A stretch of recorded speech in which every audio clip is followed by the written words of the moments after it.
It had been a long winter in our remote Alaskan village. We lived off the grid, isolated from the outside world except when supplies were delivered every few months.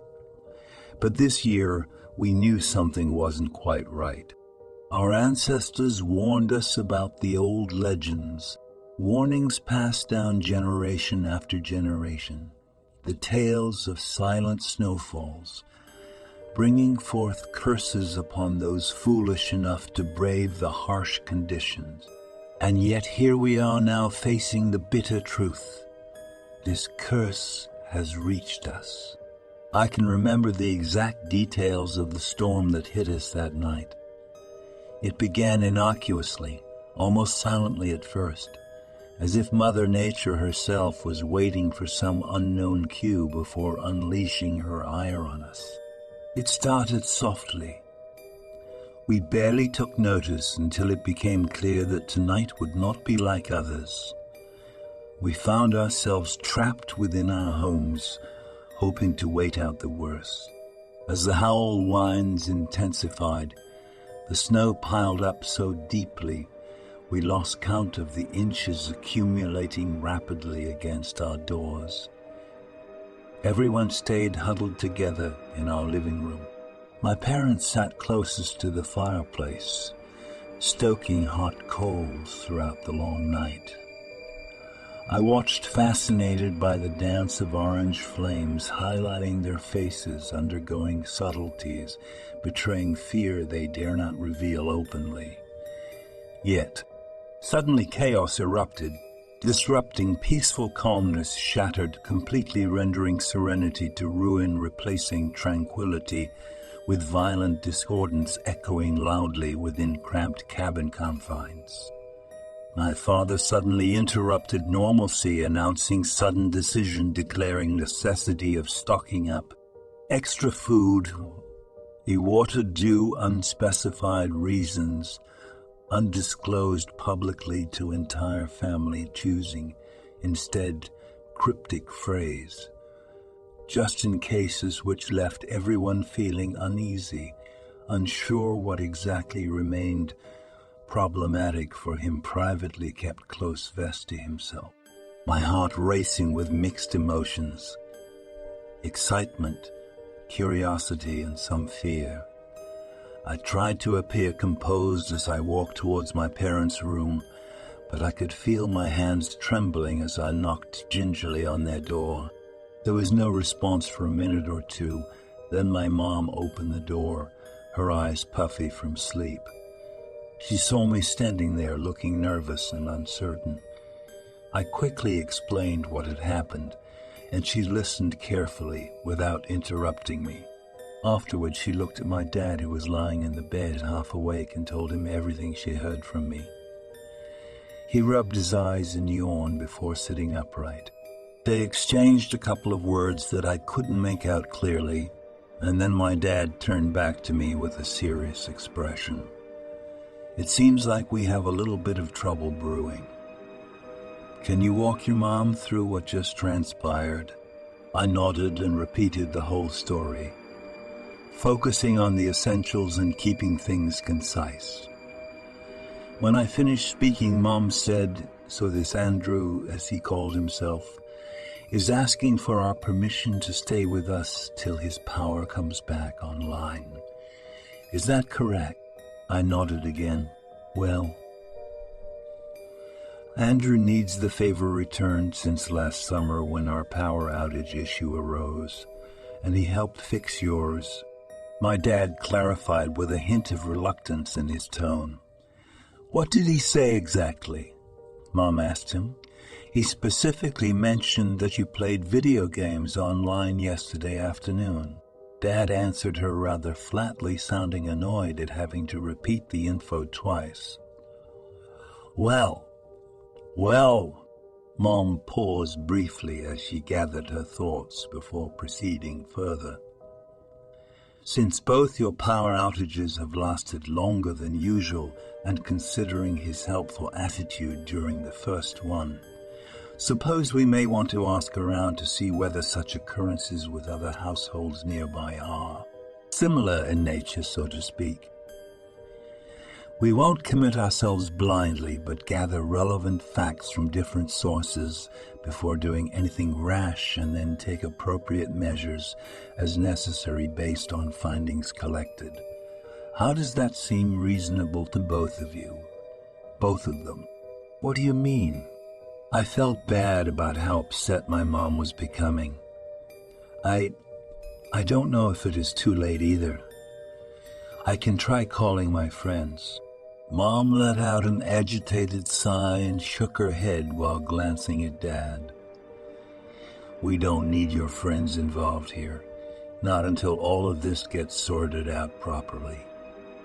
With that statement, she closed her eyes briefly and leaned forward onto her knee, supporting her forehead to relax herself. Dad spoke up softly but firmly.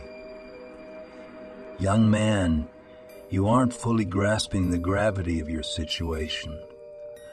I understand that these were innocent activities meant for fun, but we will figure this out now. Dad, please, I whispered while bowing my head down lower and shutting my eyes. The tears started spilling over. My apologies hung in midair, waiting for more receptive listeners. For what seemed like eternity, nobody moved or talked anymore. It wasn't clear how many minutes passed, but eventually footsteps signaled something was coming closer from another part of the house. A light tapping on wooden floors grew louder as someone made themselves known while entering the room. What's going on here, guys? Came a question from the hallway. Is it okay if I come in? The answer from both my parents came simultaneously. No, go wait outside like the rest. I heard footsteps backing off silently to retreat. Then Mom slowly stood up from her seat, as if still hesitant. Her eyes met mine. I held back fresh waves forming threateningly on my cheeks. She placed a hand near my shoulder and said, Go apologize to your Nana maidservant outright for using that console without telling anyone or playing games online with strangers. And also tell her I'm sorry for being so rough earlier. Then think long and hard about how it feels to lie about these sort of details, because even if I forgive you this time, trust earned must be maintained from now onwards, understood? If anything happens like this ever again, regardless of whatever reason behind it all, then no exceptions would be tolerated. This must be remembered whenever your actions affect those around young home sweet home, and patted my head once affectionately, indicating she had accepted responsibility for how events unfolded today, after leaving me alone in front of the TV screen playing Minecraft by myself for hours. Without you realizing how much it impacted me emotionally watching my kid become obsessed with digital entertainment instead of playing physically active sports. She said lowly, That console belongs to everyone else too. Dad picked right back where they left off calmly. Now we shall work together as equals to determine and reach a compromise acceptable to everyone in our household, so that things never spiral out of control unexpectedly again. Before they could launch into an agreement about a fair family resolution, suddenly my grandma entered the living space, clutching her phone and looking very worried. Oh my goodness, the local news station says electricity has been restored throughout the entire area already, she exclaimed. A quick check verified it as true.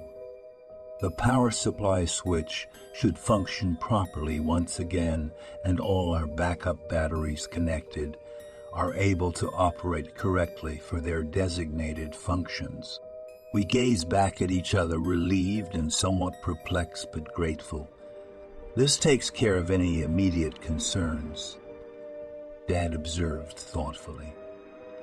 Do any of us remember seeing such a rapid turnaround like this regarding electricity issues prior to today occurring? No one knew, so he suggested investigating later to compare notes with neighbors privately before talking about public service companies openly. Anyways, young lad, this gives everyone time to catch their breath and reassess schedules or future plans accordingly. He addressed directly to me. What do you believe is next best step to consider following our recent happenings? My mind raced trying to calculate various possible solutions, so I requested some momentary silence to think aloud loudly between myself and my pet corgi companion as I sat lost deep within my thoughts. Everyone waited patiently until finally I stuttered out hesitantly. Since we did get our power back just like that, maybe. They nodded at one another understandingly and encouraged me quietly through gestures to continue speaking without interruption, since it seemed important to me. Let yourself talk freely, and we promised to listen attentively. They mouthed in unison. So thereafter we can explore any viable options presented all together when ready. For just $3 a month, you can have your name featured in my YouTube videos and descriptions. Not only will you be supporting my channel, but you'll also be immortalized in the credits of my content. If you're looking for something a bit more personalized, consider becoming a $25 a month patron. I'll voice your stories and bring them to life on my channel. Create a special drawing just for you, or even write a unique story tailored to your interests. So don't hesitate. Join my patron community today and help me keep the spooky stories coming. And remember, together we can save each other from the YouTube algorithm. Thank you for your support.